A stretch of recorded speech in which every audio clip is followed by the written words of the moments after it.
السلام عليكم ورحمة الله وبركاته. إن الحمد لله نحمده ونستعينه ونستغفره ونعوذ بالله من شرور أنفسنا ومن سيئات أعمالنا. من يهده الله فلا مضل له ومن يضلل فلا هادي له. أشهد أن لا إله إلا الله وأشهد أن محمدا عبده ورسوله. أما بعد. يا أيها الناس اتقوا ربكم الذي خلقكم من نفس واحدة وخلق منها زوجها وبث منهما رجالا كثيرا ونساء واتقوا الله الذي تساءلون به والأرحام إن الله كان عليكم رقيبا.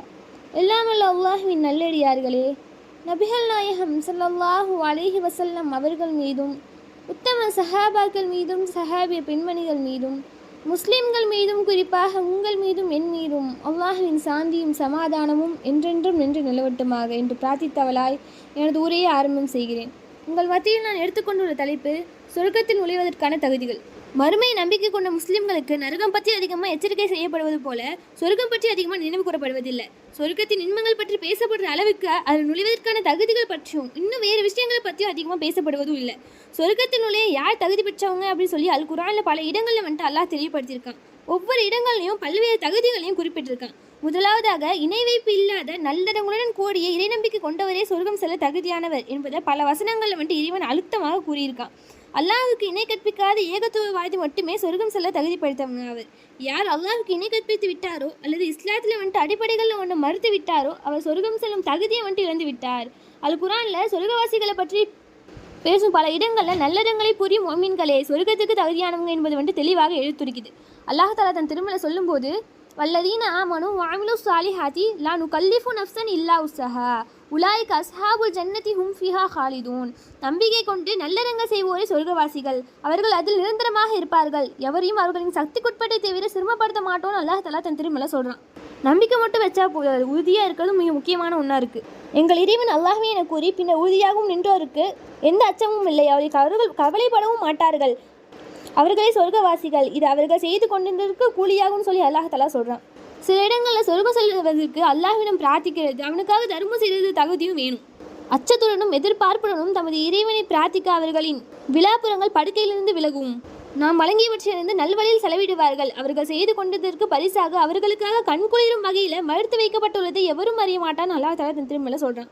சொர்க்கம் செல்வதற்கு பொறுமை என்ற தகுதி வந்துட்டு மிக அவசியமான ஒன்றாவே இருக்குது. இந்த பொறுமையாகப்பட்டதை சொர்க்கவாசிகளின் பண்பாக அல்லாஹ் வந்துட்டு குறிப்பிடுறான்.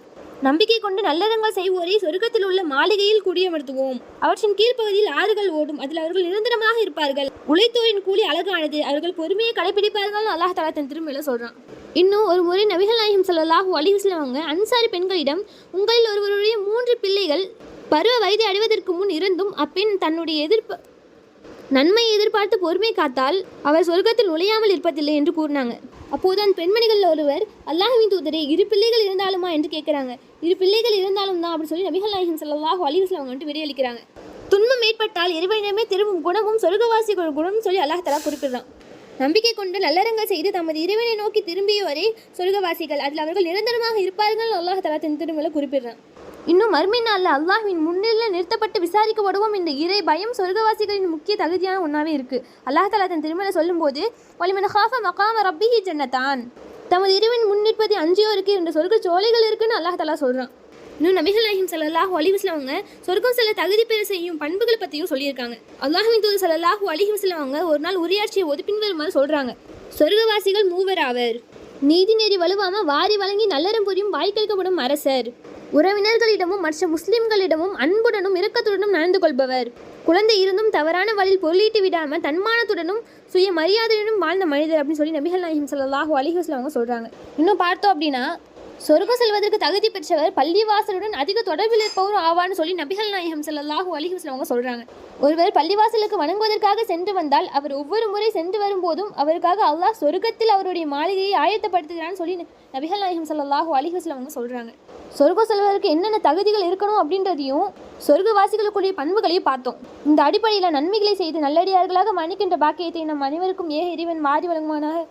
வாஹிதஹ்வானா அனில் ஹம்துலில்லாஹி ரப்பில் ஆலமீன். அஸ்ஸலாமு அலைக்கும் வரஹ்மத்துல்லாஹி வபரகாத்துஹு.